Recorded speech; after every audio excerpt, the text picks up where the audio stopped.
Muy buenos días a todos. Empezamos ya la última jornada de Empoderalai y lo vamos a hacer con Razan.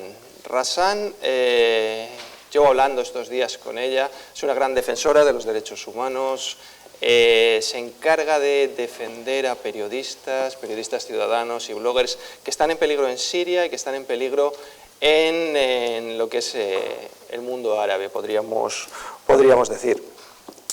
Defiende los derechos de todas las minorías y hablando con ella yo pensaba que estaba muy bien informado sobre lo que sucede en Siria, pensaba que sabía bastante de este conflicto, en qué consistía y de dónde venía.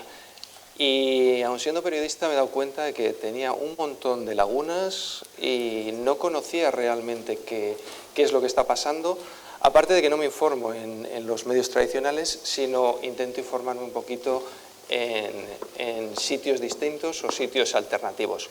Por lo tanto, hemos pensado, tanto Razan como yo, que era bueno hablar un poquito y contextualizar qué es lo que está sucediendo en Siria y a partir de ahí ver cómo vamos avanzando en nuestra conversación.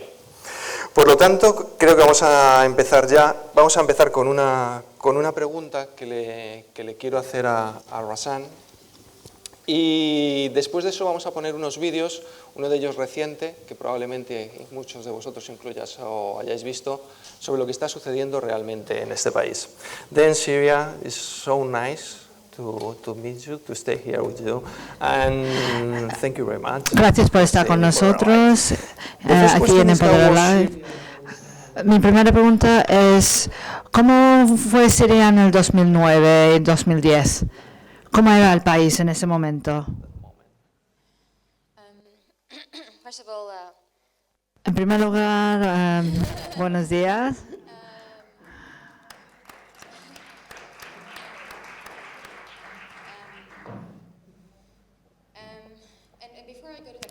Y antes de contestar esa pregunta, primero me gustaría expresar mi solidaridad con Ruad, que no podía estar en esa conferencia.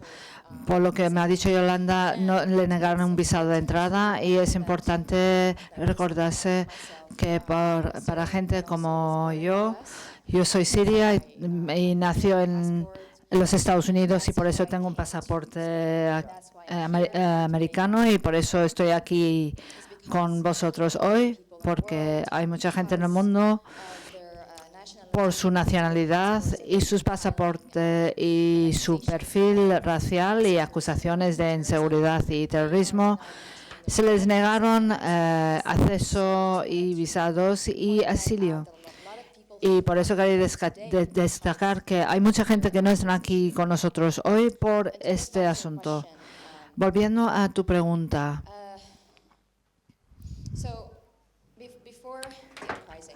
Antes de la revolución, voy a darte un ejemplo personal. Soy parte de Siria y parte de Palestina y estaba involucrada en intentar hacer activismo en Palestina. Lo que pretende hacer el régimen de Assad es decir que están en favor a Palestina, pero para los palestinos mismos, ellos no pueden ser activos fuera de sus campos de Palestina, en el campo de Damasco, por ejemplo, y por eso les hace como Palestina, y los refugiados en Palestina no podían ir al centro de Damasco, por ejemplo, y organizar demostraciones y pedir la liberación de Palestina. Y cuando yo era estudiante en Damasco, quería hablar sobre el régimen que monopoliza el derecho de defender a Siria contra los enemigos. Los ciudadanos no tienen el derecho de defender. Entonces fui a pedir un mapa de Golan.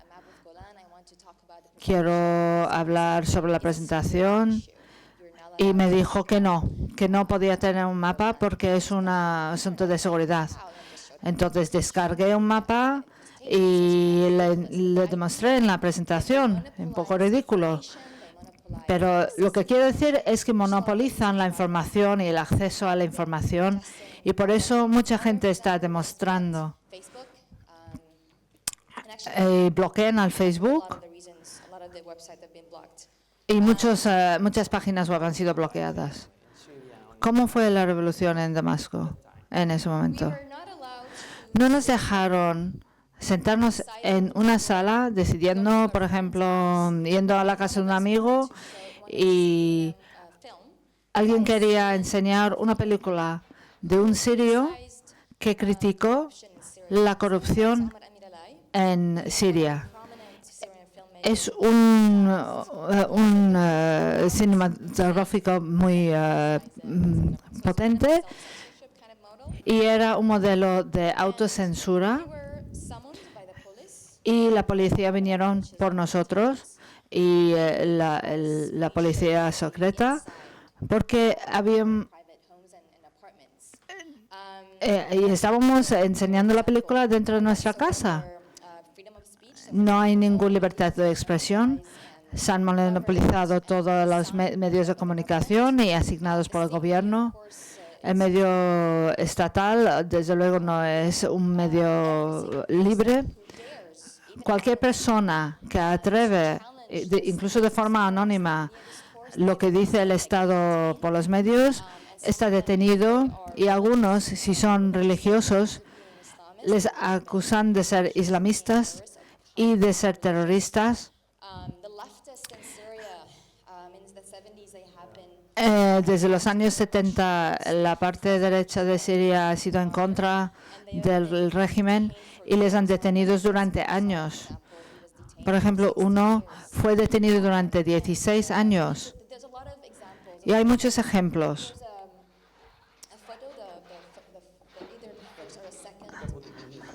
Vamos a poner el vídeo si quiere. ¿Qué imágenes quieres?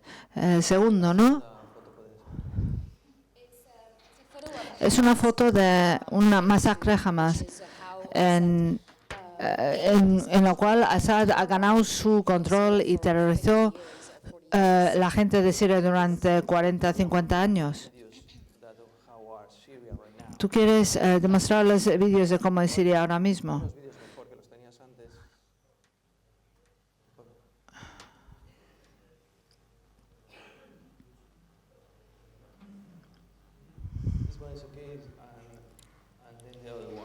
Este y luego el otro.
Las agencias dicen que hay muchos civiles que han sido matados.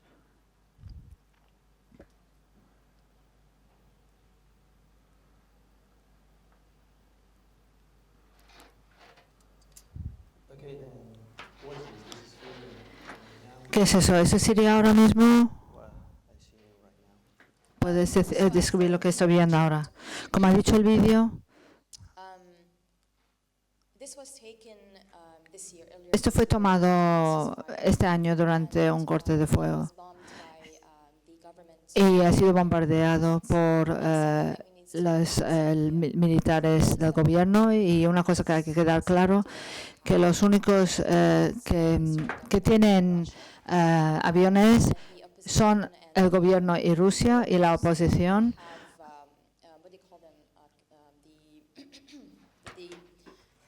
tienen las armas para bombardear los aviones. Sé la palabra en árabe, pero no sé cómo se dice eso en inglés.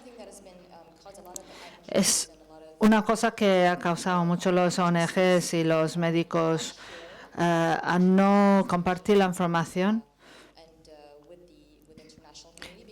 y con la comunidad internacional, porque han estado acusando al gobierno de Rusia de atacar sistemáticamente los hospitales. Es una zona que ha sido bombardeado, ha sido liberado desde el gobierno desde el 2014, y desde que se liberó, el gobierno junto con Irán y Rusia han sido atacando esas zonas con la excusa de atacar a los terroristas, pero esas imágenes demuestran que las excusas de atacar porque es por el motivo de terrorismo han sido falsos, en el sentido que son servicios para los ciudadanos. Ese fue el último pediátrico de la zona. Y dice que es una de las ciudades más peligrosas del mundo. Así que tener médicos en esa zona es muy escaso. Y el médico era el único pediatra que mataron en esa zona. Y con las consecuencias para las familias en esa zona, quienes no pueden marcharse porque no tienen dinero para hacerlo. Es muy caro hacerlo y ellos no tienen dinero para hacerlo. Aunque puedes poner este sin sonido, porque este no lo vamos a comentar porque creo que es... We can put it without sound and we... Ahora vamos a poner eso en sonido porque la revolución empezó en 2011. Tú estabas en Damasco ahí. ¿Cuáles eran tus sentimientos en ese momento? ¿Tú crees que las cosas van a cambiar o no? En ese momento, ¿qué pensaste?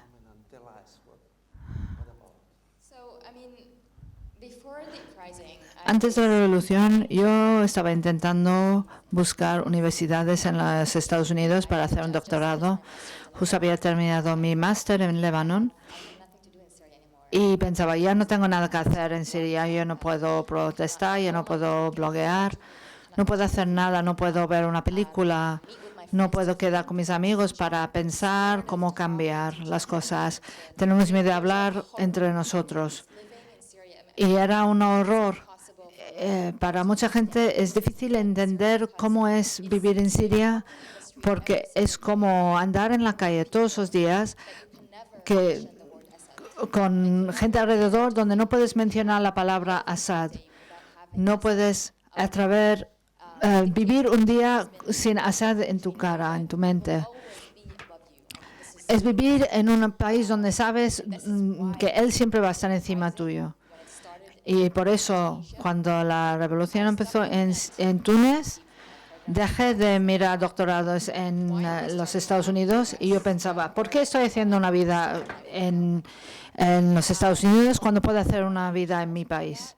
Hay mucha gente de mi edad que también piensa lo mismo. Los jóvenes en las universidades han dejado el colegio y han ido a protestar en las calles.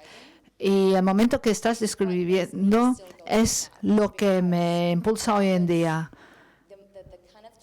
Porque era el tipo de transición de tener mucho miedo de estar detenido, de estar matado bajo presión y tortura, a salir a la calle y decir, nosotros queremos derrumbar el régimen. Era la frase que yo personalmente no pensaba que podía decir y gritar esa frase en mi propia calle, en mi propia ciudad. Nos agarramos de la mano, saltamos, bailamos, cantamos con extranjeros. Yo no conocía a esa gente, jamás nos habíamos visto en la vida, pero nos reunimos en ese momento muy histórico y todos sentimos mucho miedo, pero al mismo tiempo todo el mundo nos sentimos que no podíamos seguir así. Y la revolución en Túnez, en Egipto, en Bahrein y en Irak y en muchos otros países fue un empoderamiento porque teníamos muchas cosas en común por el tema de nuestros gobiernos y en serio era diferente porque por la estructura internacional y regional.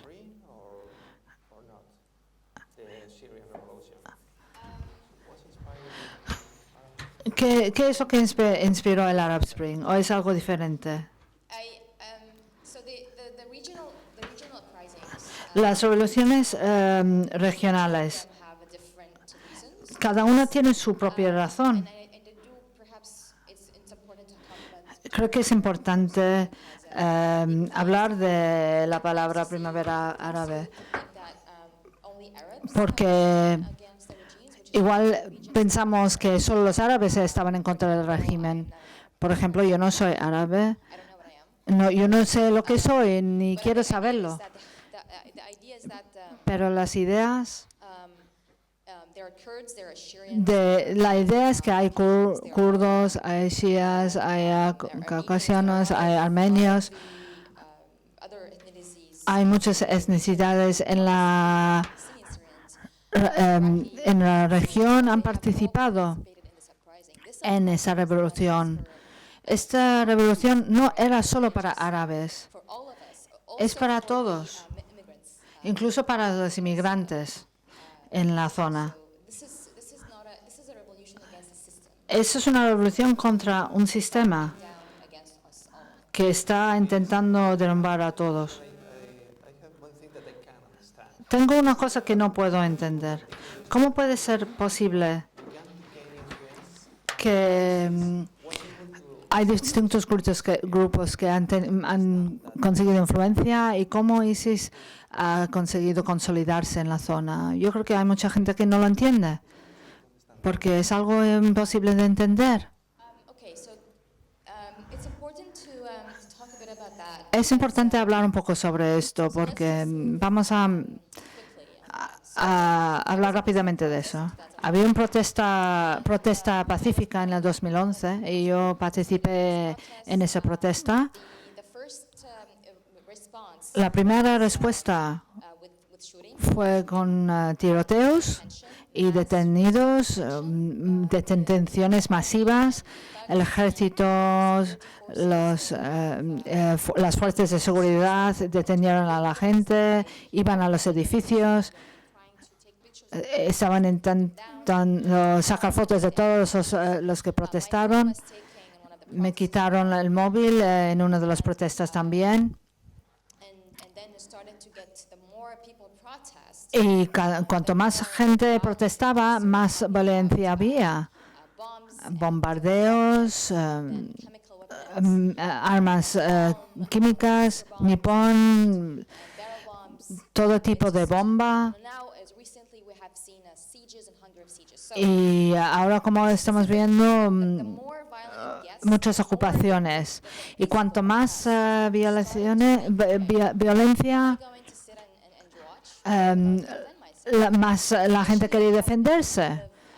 Y la gente decía, ¿vamos a sentarnos aquí o vamos a defendernos?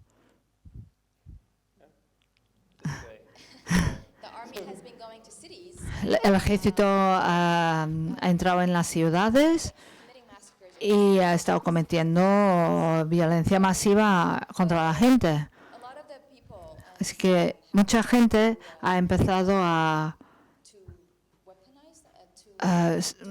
coger armas y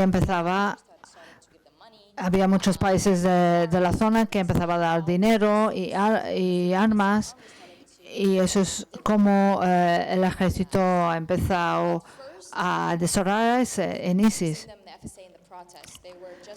Les veía al principio en las protestas, por ejemplo, estuvimos en una protesta y estaban alrededor de nosotros con sus armas y no estaban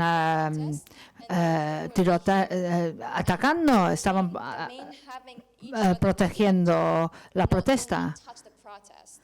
Y estaban mirando entre ellos con un trato, diciendo, si matas a los protestas, te mato a ti. Y empezó así, había esos acuerdos.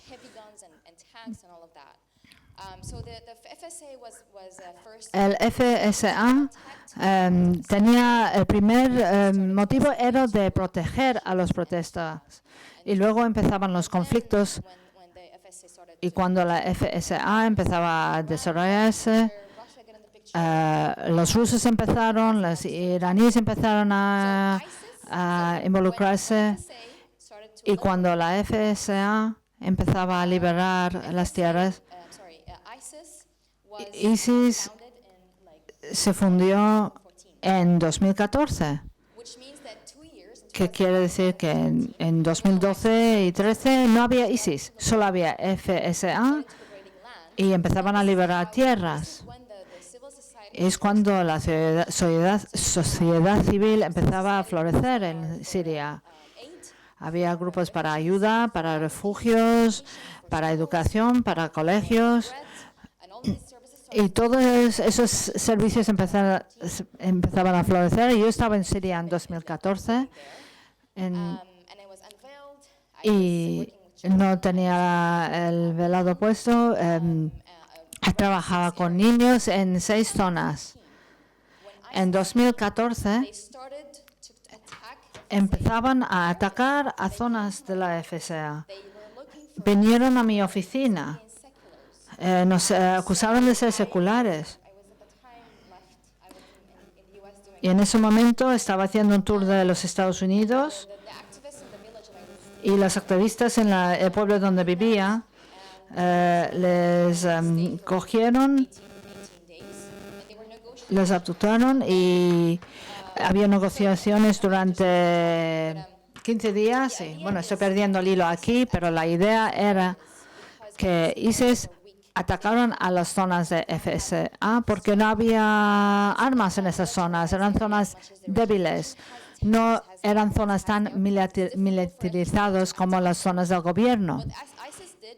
Lo que hizo ISIS, iba por los grupos más débiles, atacaron a los activistas, a los trabajadores y a la sociedad, y eso es como consiguieron las tierras.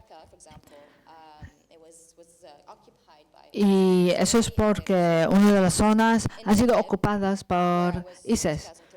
En Idlib en 2013 no pudieron porque la gente estaba trabajando con muchos de los grupos de FSA y consiguieron liberar las zonas de ISIS. ¿Y los otros países como Rusia están realmente luchando contra ISIS o no? La Rusia dice, no solo Rusia, yo quiero decir Europa y otros países. El problema principal, y creo que es el momento de tener nuestro dispositivo,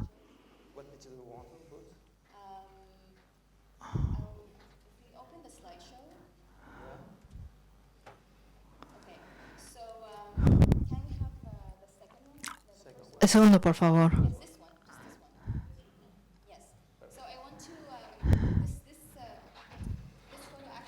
Esta foto es una de la masacre de Hamán en el 82, que hasta la fecha no hay ningún registro de lo que pasó en ese momento, no había internet.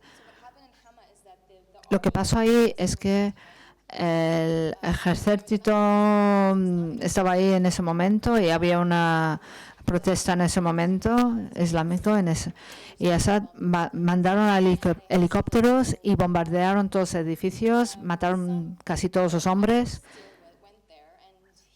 Patrick todavía fue ahí y estimó que unas 10 o 12.000 personas murieron ahí. No es una cifra oficial porque no hay ningún registro de ese momento.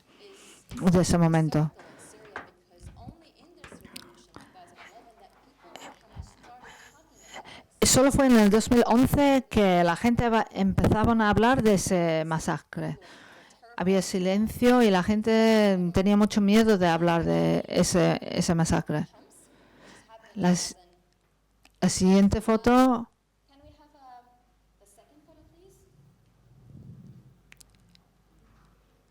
Eso.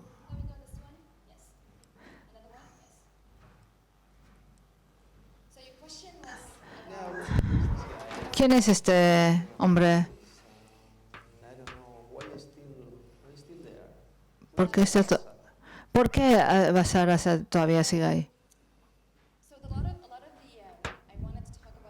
Quería hablar un poco sobre la polarización entre ISIS y Assad. Y eso realmente contesta a tu pregunta. Mucha gente dice que es un protector de los derechos humanos, especialmente en Europa también y en los Estados Unidos, los republicanos. Dice que es un protector contra el terrorismo, ISIS, y eso es porque esta fotografía demuestra la revolución y se habla sobre cómo se hizo los masacres y qué miedo tenía la gente, pero en 2011 la gente empezaba a decir y pensar que Assad no era una persona sobre quien tenía que tener tanto miedo.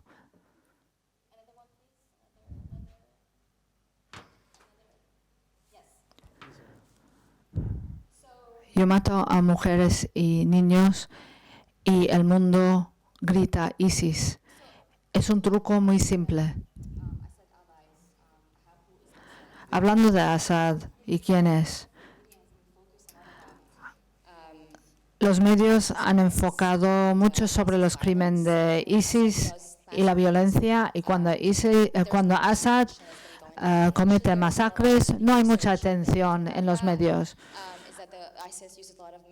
ISIS utiliza muchos métodos para reclutar y utilizando esos medios de comunicación. Hay una foto de Assad con su familia.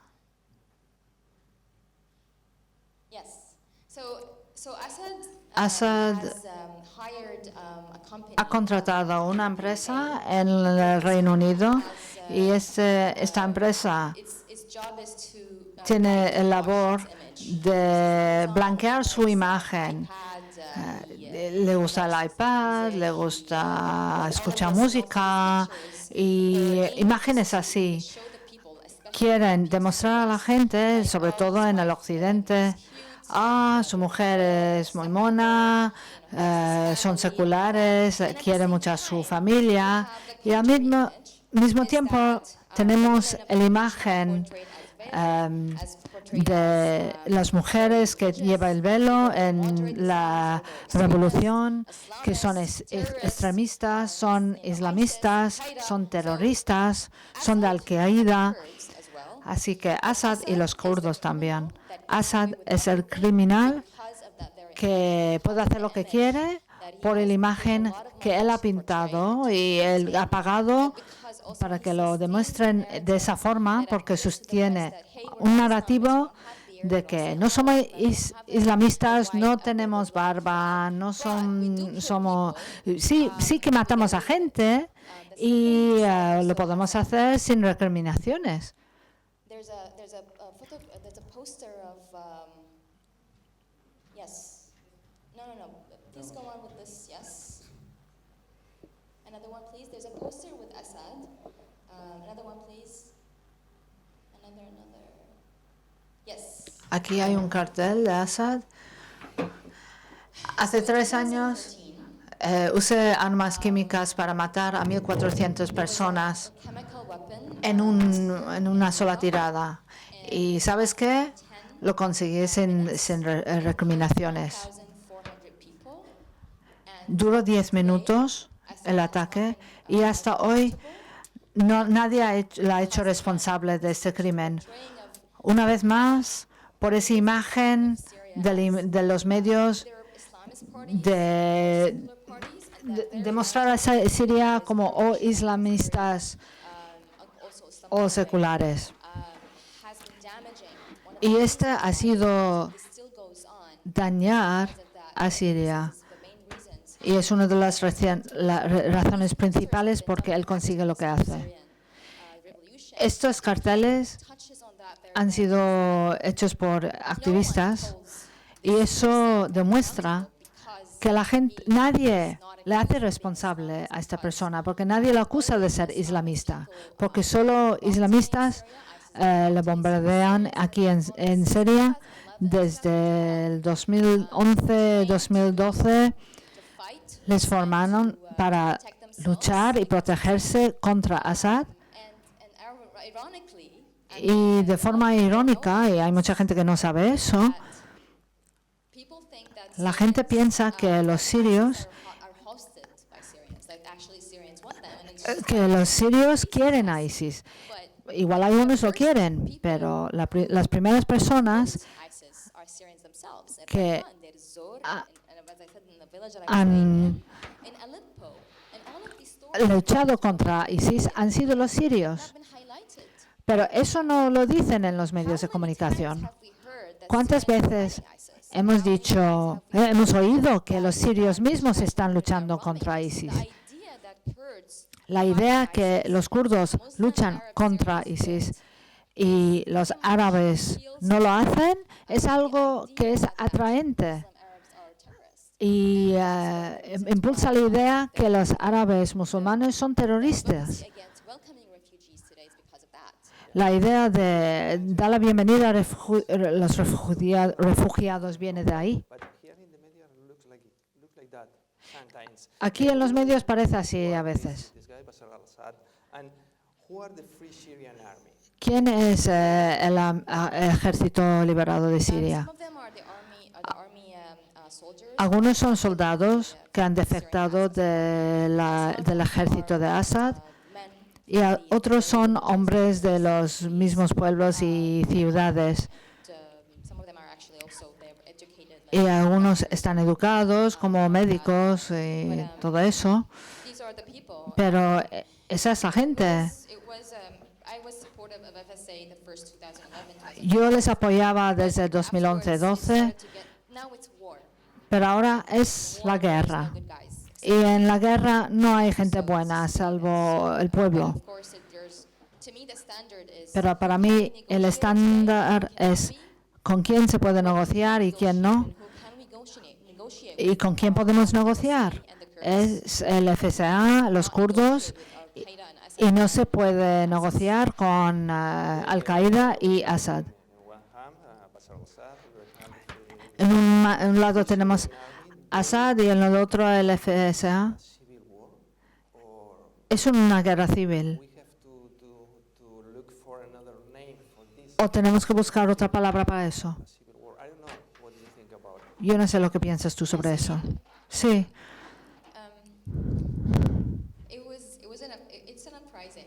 Es una revolución contra el gobierno. Y en los momentos pacíficos le llevaban de guerra civil. y parece que hay un conflicto ahí y tiene que ser sobre la guerra civil. Pero el conflicto en Siria hoy en día tiene algunos elementos de guerra civil, pero no lo podemos llamar una guerra civil. Yo pienso personalmente, porque tenemos a Irán ahí, tenemos a Rusia, tenemos a Hezbollah, tenemos los Estados del Golfo, tenemos Arabia Saudí, tenemos los Estados Unidos, tenemos Francia y toda la comunidad internacional. Yo no sé cómo eso es una guerra civil. Sí, hay tantos países que están bombardeando Siria y son parte de ese conflicto. ¿Cómo lo ves? La situación ha cambiado antes del 2011 y después, desde el contexto internacional. ¿En Siria? Sí, en Siria sí. El gobierno, bueno, todo en Siria es bajo el control del gobierno, incluso la sociedad civil. ¿Incluso antes del 2011? Sí, sí. Sí, esto es una dictadura, un estado de policía. Todo aparato de seguridad, incluso los hospitales, por ejemplo. Si yo estuviera herida durante protesta, nunca iría a un hospital. Lo que hacían los activistas y revolucionarios, empezaron a hacer sus propios hospitales en el campo. En el vídeo, eso era un hospital en el campo hecho por activistas, porque Assad había bombardeado todos los hospitales que habían liberado y les habían convertido y campuses y instituciones en sitios de detención, centros de detención. Cualquier acusado contra el régimen ha sido detenido en el hospital, despedido de su trabajo. Muchos en las universidades detenidos han sido detenidos, atacado y se murió de heridas de sangre en un centro de detención. En la primavera árabe se habla de la revolución y cuál ha sido la parte más importante de esa revolución. Yo critico un poco esos términos porque estamos hablando, bueno, eran herramientas como el Facebook para coordinar las cosas y compartir información, pero también ha habido, por ejemplo, había mucha organización en el sitio, in situ, además de gente matada, así que ha sido una revolución mayormente no en línea. Los medios sociales han sido utilizados en parte en Siria, pero yo no lo llamaría una revolución de Facebook por Facebook o Twitter porque me parece que no es tan importante. ¿Es difícil ser periodista en Siria? Más adelante, por favor.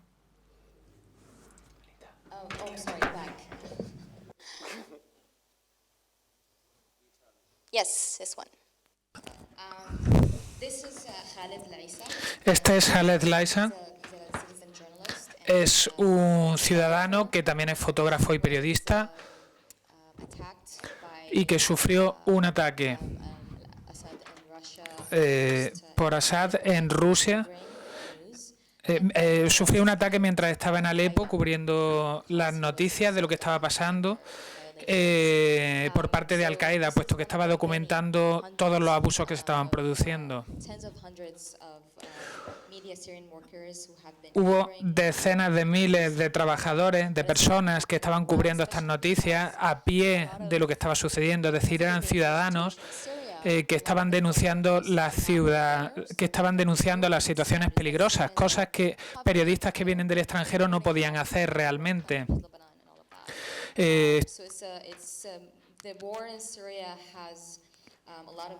La guerra en Siria ha causado muchísimas víctimas y muchos de ellos eran trabajadores de medios de comunicación.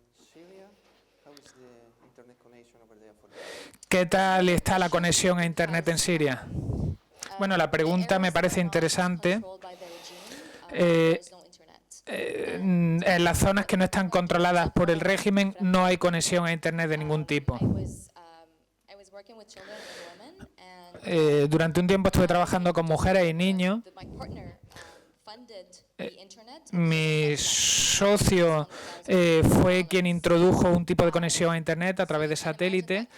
Así es que puedes imaginarte la cantidad de dinero que hace falta para que para que funcione una infraestructura así. Hace falta mucho dinero para que se puedan descargar vídeos, se puedan descargar datos. Pero lo cual significa, o lo cual quiere decir, que si hace falta tanto dinero, la persona normal, el ciudadano de la calle, no puede tener acceso a Internet. Por lo tanto, es complicado poder decir qué es lo que pasa en Siria si tienes un acceso limitado a Internet. Así es que es muy complicado poder ser un periodista.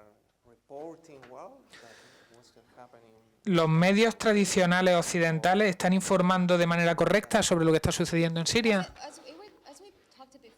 Ya se ha tocado antes este tema.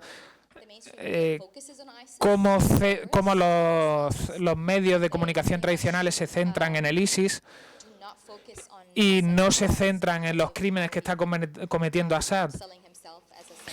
Puesto que Assad se vende como un tipo seglar que es el protector de las libertades.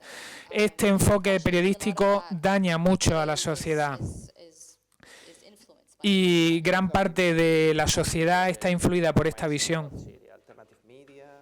¿Y cuál es la mejor manera de informarse? ¿Medios alternativos o cómo crees que podemos informarnos sobre la situación en Siria?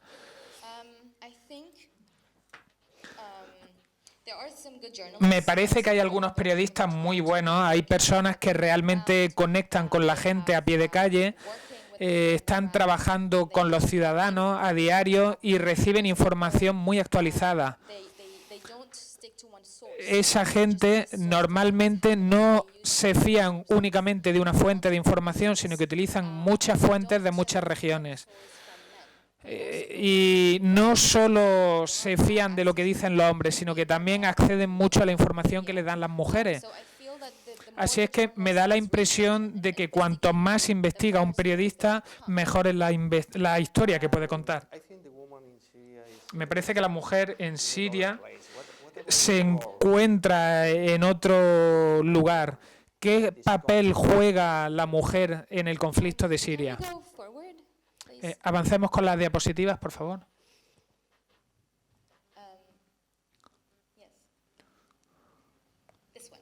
Aquí. Esta es la madre de Khaled. Ya hemos visto antes a Khaled, el periodista que fue asesinado por Al-Qaeda, y esta es su madre. Es una de los líderes femeninos más prominentes en Siria a fecha de hoy. Era peluquera, entonces tenía mucho contacto con otras mujeres que venían para que las peinara, les cortara el pelo, etcétera. Y a fecha de hoy, gracias a ese contacto que había tenido con muchas mujeres, tanto en su pueblo como en otros pueblos, ella está en Kafrandel, que es su pueblo. Esta foto la hice uno de los primeros días que fui al pueblo. Y en esta foto estaba cocinando. Así es como hacen el pan. No había ningún tipo de panadería, así es que la gente se hace su propio pan. El que va a consumir su familia es su hijo. Khaled, a fecha de hoy, es responsable de 5 centros en la provincia de Halep. Ha fundado el Centro Mesías, que es un centro de empoderamiento femenino. Muchas mujeres del pueblo no sabían leer ni árabe, ni inglés, ni nada. Y se le han dado talleres sobre primeros auxilios para leer, de peluquería, de informática, sobre electricidad. Yo misma les daba clases de inglés. E incluso había un club de cine donde podían ver películas clásicas. Y este es uno de los ejemplos de lo que está pasando en Siria hoy en día. Una mujer que hace un gran trabajo. Sin embargo, en los medios de comunicación no se da cobertura a este tipo de situaciones positivas. Creo que ahora podemos hablar de los refugiados, porque me parece que es un tema muy importante. Hace 5 años eran ciudadanos y ahora son refugiados. ¿Cómo han cambiado la vida de estas personas? Han pasado de ser ciudadanos a ser refugiados. Backwards, please. Vamos hacia atrás, por favor. Yes, and maybe the other one. La anterior. Yes. Ahí. So yeah, maybe we'll just comment on that. Voy a hacer algunos comentarios sobre esta diapositiva. Este es el número de refugiados. La fecha está actualizada a hace 3 días, que es cuando conseguí esta información. ¿Cuánta gente se ha inscrito en las Naciones Unidas como refugiados? Extraordinary. Es extraordinario ver el cambio que ha sucedido, el número de refugiados que hay en Siria a fecha de hoy. Las vidas han cambiado. Efectivamente, no pueden ir al Líbano, no pueden ir a Turquía, no pueden ir a Jordania. Yo entré al Líbano como ciudadana americana y cuando visitaba Turquía lo hacía como Siria, pero a fecha de hoy no podría hacerlo. Mi marido, ayer, el Estado libanés le informó que tenía que abandonar el país o, de alguna manera, encontrar la forma de volverse residente. Así es que, básicamente, muchas organizaciones sirias y muchas personas, incluso artistas sirios, tengo una amiga personal que es artista, y no le han permitido acceder a otros países. Para mí es muy triste no poder estar en mi propio país porque hay guerra, mucha gente está siendo asesinada y a mucha gente se le deniega el asilo, se le deniega un visado. Hay mucha gente no puede moverse libremente o no pueden pedir un visado para salir, o cuando están yendo de un sitio para otro los matan. Yo personalmente tuve que pasar mucho tiempo hasta que encontrar un lugar donde me pude quedar a vivir de manera segura. A fecha de hoy, una de las cosas que más me preocupan es mi bienestar. Por ejemplo, me pregunto, ¿puedo hacer esto? ¿Tengo la energía como para hacer esto o no? La gente está cansada, está muy cansada de luchar una y otra vez en un frente, en otro frente, contra un enemigo, contra otro enemigo. Y sin embargo la guerra continúa y va a seguir continuando mientras ciertas personas tengan el poder. Por culpa de Assad apareció ISIS, porque desde el año 2011 hasta el año 2014 ISIS no existía. Se creó por culpa de Assad. La comunidad internacional ha estado mirando a otro sitio, no ha estado centrándose en este problema. No se han centrado en ver cómo se puede quitar a Assad del poder.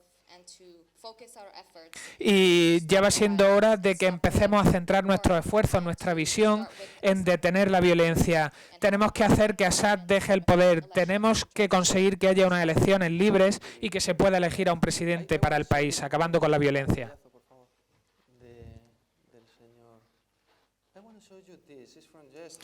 Te quiero enseñar esto.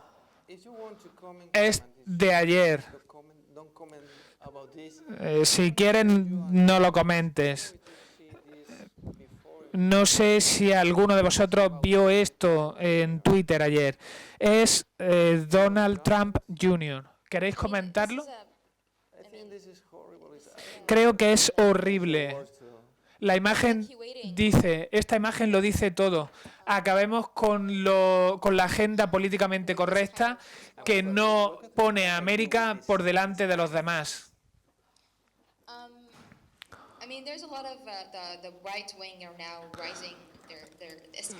La derecha en Estados Unidos están teniendo un discurso cada vez más agresivo contra Siria. Y aún así hay mucha gente que está en contra de este proceso y que quieren presionar al gobierno para que acepten a más refugiados. porque los refugiados se merecen estar en un sitio seguro, se merecen poder continuar con una vida digna. Mucha gente en Europa ha tratado de responder a este tipo de comentario basura. ¿Puedo hacer la última pregunta? Quita esto ya, por favor, Ángel. Yes, the last question. Venga, ok. Pasamos a las preguntas. Okay, let's go. The headphones are there. Necesitamos... ok. ¿No hay preguntas? Sí, yo tengo mogollón. No problema. You need your headphones. Necesitamos unos cascos, por favor. De traducción simultánea. No, Leticia. You can speak actually in English. It's no problem. Es Leticia. Okay. I can also speak in Norwegian if you prefer. Sí, puedo hablar en inglés, también en noruego, pero creo que va a ser más fácil si hablo en inglés. Muchas gracias, Razan, por compartir todo esto con nosotros. A mí personalmente me ha abierto la mente, tengo una visión más amplia de lo que está pasando. Soy profesora de informática y me pregunto, has tocado un poco el tema de la tecnología y cómo gracias a la tecnología se puede ver la revolución. Y entiendo muy bien lo que dices de la revolución de Twitter y de Facebook no ser completamente cierta. ¿Cuál es el papel que está jugando la tecnología? ¿Podemos hacer algo con la tecnología para ayudarte, para ayudar a los refugiados y para ayudar? ¿Qué podemos hacer como personas duchas en tecnología? Veamos las diapositivas de nuevo. Hay dos al final que quiero mostrar que corresponden precisamente a tu pregunta.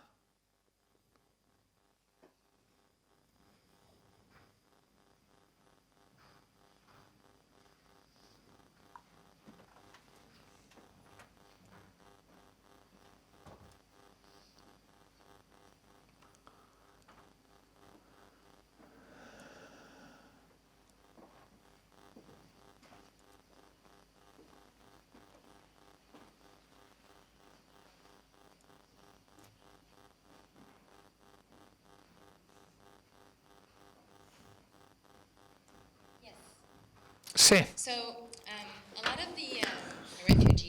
Muchos de los refugiados de hoy se han asentado en países occidentales y están utilizando los medios de comunicación para hacer ver su situación. Esto es un grupo de personas que son casi indigentes, pero bueno, no son indigentes, simplemente es personas que no tienen un hogar. Bueno, esto es que tiene un nombre en árabe, pero no tiene traducción realmente. Bueno, este grupo da información actualizada específica sobre a quién se puede llamar, teléfonos de gente que son ladrones, cuáles son las condiciones de seguridad, qué hacer en caso de que te entre agua en un barco. Es un grupo de personas que ayudan en el viaje desde Siria y qué esperar una vez que se llega a Europa. Hay montones de estos grupos. Hay grupos en Turquía, en Grecia, en muchas zonas. Y los refugiados han empezado a depender de sí mismos. Están empezando a utilizar Facebook para compartir datos entre ellos, compartir su experiencia y recomendar a los demás qué hacer. ¿Y qué podemos hacer nosotros? ¿Qué puedes hacer tú? Vamos a verlo en la siguiente diapositiva, por favor.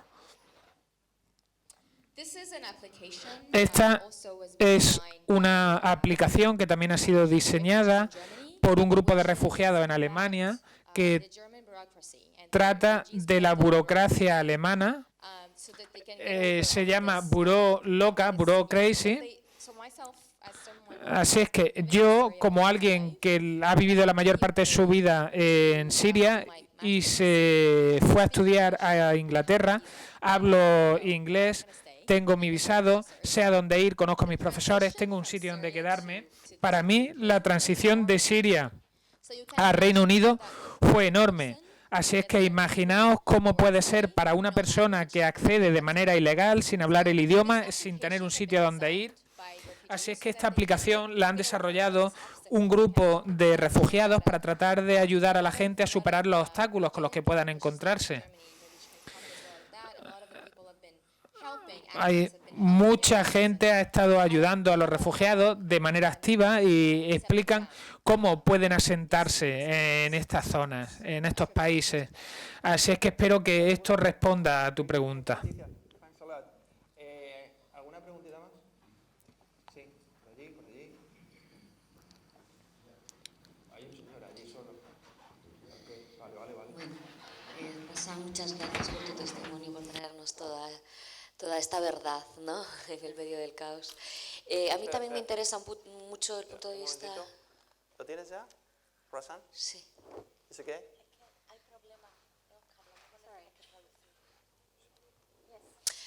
Sí, me interesa este punto de vista también tecnológico y el punto de vista de la información.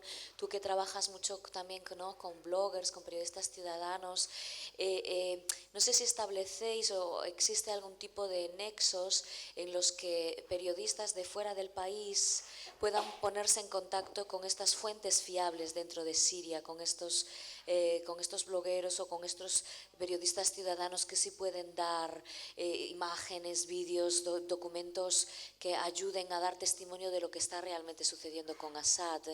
No sé cómo funciona, si existen estas redes, que nos hables un poquito de esto. Gracias.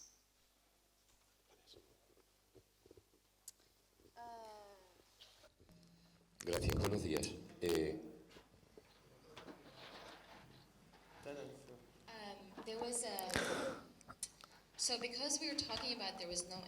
Puesto que estamos hablando de una zona en la que no hay internet, en las zonas que están libres de Assad, los activistas sirios que viven en el extranjero o que viven en Turquía o en alguna otra zona ayudan a que la gente dentro del país le dan seminarios online utilizando Skype, con plataformas online, les ayudan para formarles, porque no pueden ir a Siria en realidad, porque hay restricciones en la Turquía, en la frontera. Turquía ha cerrado la frontera, así es que lo que hacen es utilizar Skype para formar a estas personas con talleres. Yo personalmente doy talleres a mujeres en las zonas en las que sí que tienen acceso a Internet. Otras organizaciones están intentando hacer otro tipo de talleres. No van a Turquía, sino que no van a Siria, sino que van a Turquía. En Turquía dan los talleres y luego vuelven. Así es que muchas organizaciones no gubernamentales han estado yendo a Turquía, invitando a personas a Turquía, que es un lugar más seguro. Allí les dan los talleres y luego retornan a sus países de origen. Realmente ahora mismo no sé otro tipo de conexiones con los grupos de personas, porque realmente no hay blogueros en el sentido que los había hace 2 años, sino que más bien se trata de escribir mensajes de Twitter, escribir en Facebook. Realmente puede que haya un poco de esto en Damasco, pero no en las zonas liberadas. No sé si con esto respondo a tu pregunta. Sí, muchas gracias. Muchas gracias a Razan por sus aclaraciones. Me quedan un par de preguntas o 3. Tengo claro que el gobierno es Assad y el mismo régimen y Rusia por un lado. Y en el otro lado están todos los demás, ISIS, Al-Qaeda, Palestina, Turquía, Estados Unidos, Francia, Unión Europea. No me queda claro una. Tampoco entiendo cómo has afirmado que la derecha de Estados Unidos está en contra de Siria. Yo me pregunto, ¿qué Siria? ¿La Siria del régimen o la Siria contrarrevolucionaria o revolucionaria? Gracias.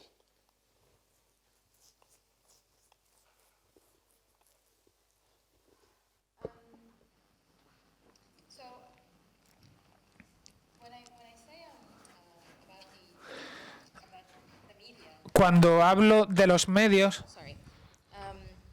So your question about la who are the groups La pregunta sobre cuáles son los grupos que están luchando los unos con los otros, y cuando me refiero a la derecha, against the government or against the revolution. Am I correct? que la pregunta es cuáles son los grupos y si la derecha está en contra, la derecha americana está en contra del régimen o del alzamiento. Okay. Vale. Yes. So I come from a leftist group in the past 8 years. Durante los últimos 8 años he sido activista For also sometimes 6 years of my life. y durante otro periodo anterior también lo he sido. Por desgracia, muchos de los grupos han sido muy críticos con la revolución y no han condenado los crímenes de Assad. Han estado acusando a la revolución de estar respaldadas por Arabia Saudí, por Estados Unidos o por quien sea.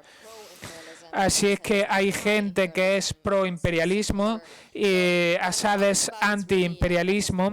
Así es que al hablar realmente no quería decir la derecha, sino que me refería a la crisis con los refugiados.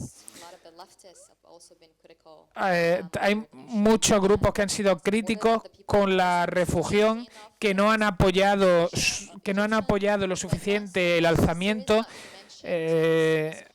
aunque realmente a Siria se le ha acusado de ser un alzamiento islamista.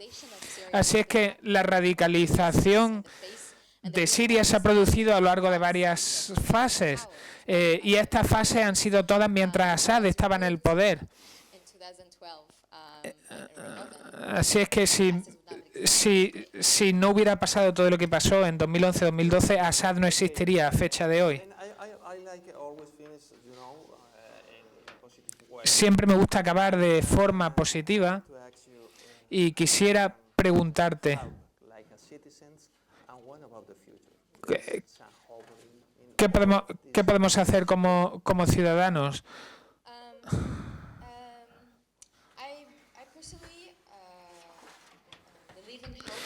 Personalmente tengo justicia en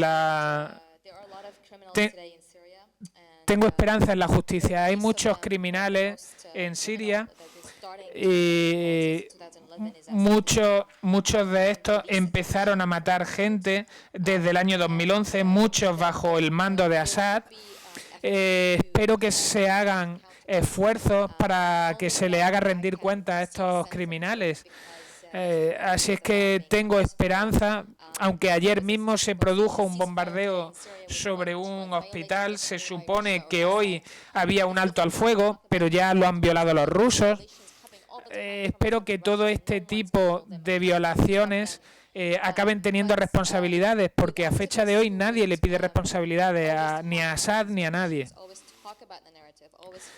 Así es que siempre se nos está diciendo dónde tenemos que centrar la atención. Lo que deberíamos hacer es defender la entrada de refugiados, dar a los refugiados la posibilidad de llegar a países seguros. La comunidad internacional debe decidir que se acabe la guerra y la única manera es quitando a Assad de en medio. De todas las maneras digo que hay esperanza. ¿Vale? Muchas gracias por estar aquí.